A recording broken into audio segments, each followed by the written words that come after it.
Hi everyone, welcome back to my YouTube channel.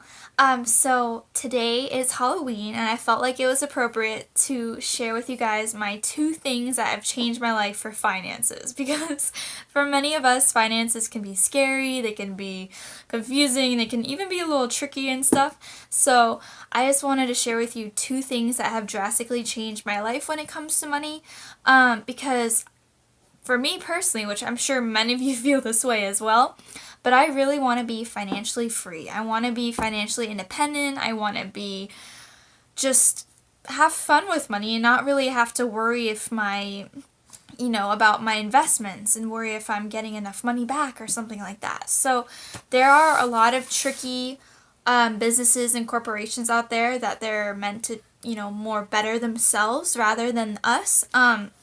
So I would really recommend reading this book.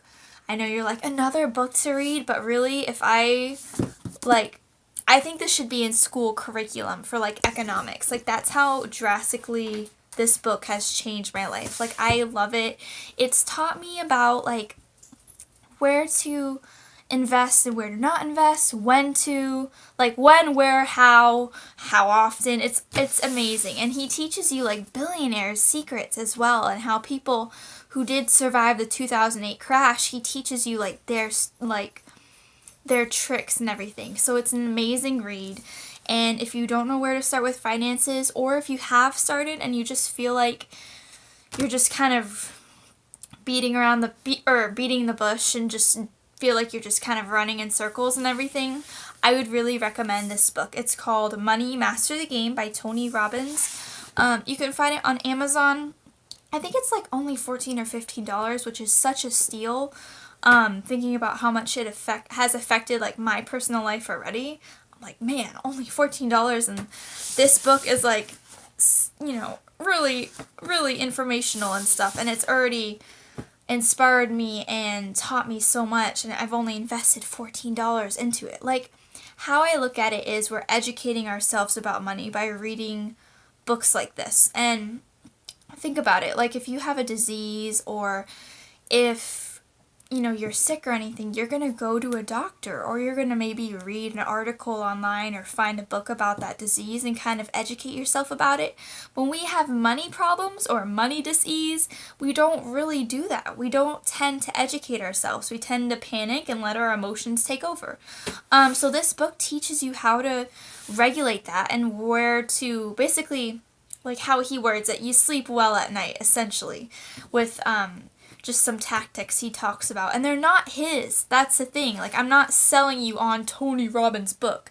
He has taken the tips from billionaires, people like Ray Dalio, and just all these different people who have great ROIs and everything. He takes their tips and puts it all in this book for us to read, and I think that's such a gift. So if you guys want to, I'd so recommend reading this book.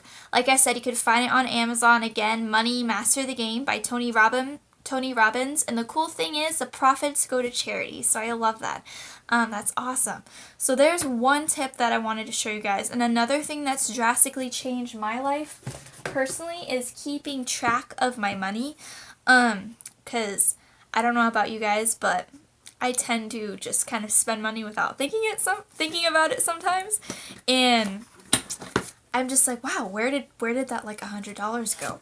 So what I started doing probably about a year ago is I started keeping track of my money every week. I would make so I have a days of the week column, and then an income column, and then an expenses column and stuff. And every day I write down how much I would earn, say if I was working. So I'd write down my hours and my tip amount, and then on the expenses column I would write how much I spend. So for me personally, this has really drastically changed how I spend money and how I'm aware, hey, coffee is a great example. For many of us, if we're going 4, 5, 6 days of the week, a lot of us do stop at our coffee shop on our way to work.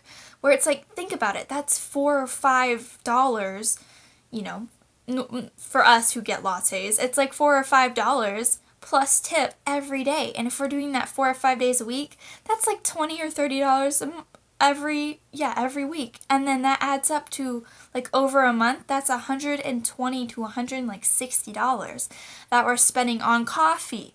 It's like, is that latte really worth $160? Like, we could be taking that money and putting it into our savings account or our college account or future home account or car or whatever. Like, we could be putting all of this money aside, but instead we're spending it on coffee. So that kind of like doing this really made me aware of where my money is going, and I'd really recommend, like, if you guys want to drastically change your finance life, I would recommend just keeping track of your money and noticing the power of compounding. Like, take that $5 that you would have spent on a latte and put it in a jar and then see over a month how much that would add up. And I know it's hard to resist, like, trust me, I'm not saying I don't buy lattes, I do, but just maybe just, you know, I don't do it as frequently now. So it's just becoming aware, I really think, and educating ourselves. Like I was saying earlier, we just need to become educated about money and where it's going and all of that. So that's what I wanted to touch on today. Thank you guys for watching this video. I hope you have a happy and safe Halloween. Thank you.